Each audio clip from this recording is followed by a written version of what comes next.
दोस्तों चैनल को सब्सक्राइब करें और बेल आइकन को प्रेस करना बिल्कुल भी न भूलें।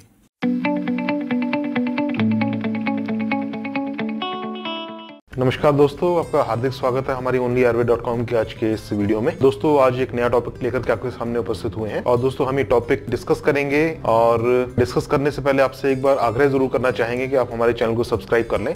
सब्सक्राइब करने से आपको नए अपडेट्स का पता लगता रहेगा। दोस्तों लाइक और शेयर भी करना ना भूलें ताकि मैक्सिमम लोग इस वीडियो का बेनिफिट ले सकें, लाभ ले सकें। तो दोस्तों बिना किसी देरी का ये शुरू करते हैं आज का टॉपिक। दोस्तों आज हम बात करेंगे भटकटैया यानी कंठकारी के गुणों और लाभों के बारे में। इससे कुछ उपचार आयुर्वेद में बताए गए हैं। ये कंटीला पौधा होता है जिसके फूल नीले और पीले रंग के होते हैं और ये दो प्रकार का होता है, शुद्र यानी छोटा भटकटैया और बृहत यानी बड़ा भटकटैया। तो इनके परिचय गुण आदि अलग अलग होते हैं।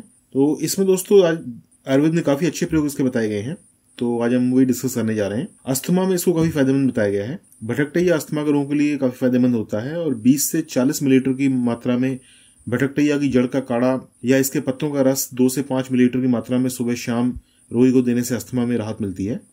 और भटकटैया के पंचांग को छाया में सुखाकर या फिर पीसकर छानकर चूर्ण बनाकर 4 से 6 ग्राम की मात्रा में 6 ग्राम शहद के साथ लेने से इसमें राहत मिलती है। और इसका दोनों समय सेवन करते रहने से अस्थमा में काफी जल्दी लाभ देखने को मिलना चाहिए। और दोस्तों खांसी में इसके अच्छे प्रयोग हैं। भटकटैया की जड़ के साथ गुड़ूचू का काढ़ा बनाकर पीना खांसी के लिए लाभप्रद होता है। इससे दिन में 2 बार रोगी को देने से कफ ढीला होकर के बाहर निकल जाता है। और यदि काढ़े में काला नमक और शहद मिला दिया जाए तो इसके और भी अच्छे परिणाम देखने को मिलते हैं। ब्रेन ट्यूमर का प्रॉब्लम है तो उसमें भी भटकटैया के अच्छे प्रयोग हैं। भटकटैया का पौधा ब्रेन ट्यूमर को उपचार करने में काफी सहायक होता है और वैज्ञानिकों के अनुसार पौधे का सार तत्व मस्तिष्क के ट्यूमर में होने वाले कुशिंग बीमारी के लक्षणों से राहत दिलाता है और इसमें काफी फायदेमंद पाया गया है। और दर्द अगर सूजन की अगर प्रॉब्लम है तो उसमें भी इसके काफी अच्छे प्रयोग हैं। भटकटैया दर्दनाशक गुण से युक्त औषधि है और दर्द दूर करने के लिए 20 से 40 मिलीलीटर भटकटैया की जड़ का काढ़ा या पत्ते का रस 5 ml के आसपास सुबह शाम सेवन करने से शरीर के दर्द में राहत मिलती है। और साथ ही आर्थराइटिस के दर्द से आप परेशान हैं तो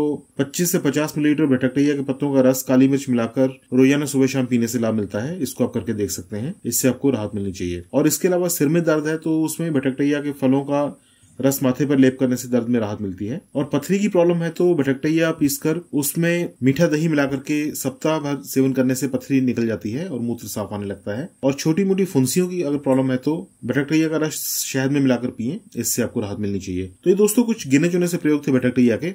और अगर आप ये डिटेल में प्रयोग देखना चाहते हैं तो आप हमारी वेबसाइट onlyayurved.com विजिट कर सकते हैं। वहां आपको इन्फॉर्मेशन काफी डिटेल में मिल जाएगी और इसके काफी और बहुत अच्छे प्रयोग जो कि हैं जो आयुर्वेद में बताए गए हैं वो आपको देखने को मिल जाएंगे। तो आप इस टॉपिक को जरूर स्टडी करें। लिंक आपको डिस्क्रिप्शन में दिया गया है, तो डिस्क्रिप्शन में लिंक पे क्लिक करके इस आर्टिकल का लाभ लें और ये इन्फॉर्मेशन औरों के साथ भी जरूर शेयर करें ताकि और लोग इसका लाभ ले सकें। और दोस्तों आपके फीडबैक के कमेंट्स आ दिए वो आप हमारे साथ जरूर शेयर करें।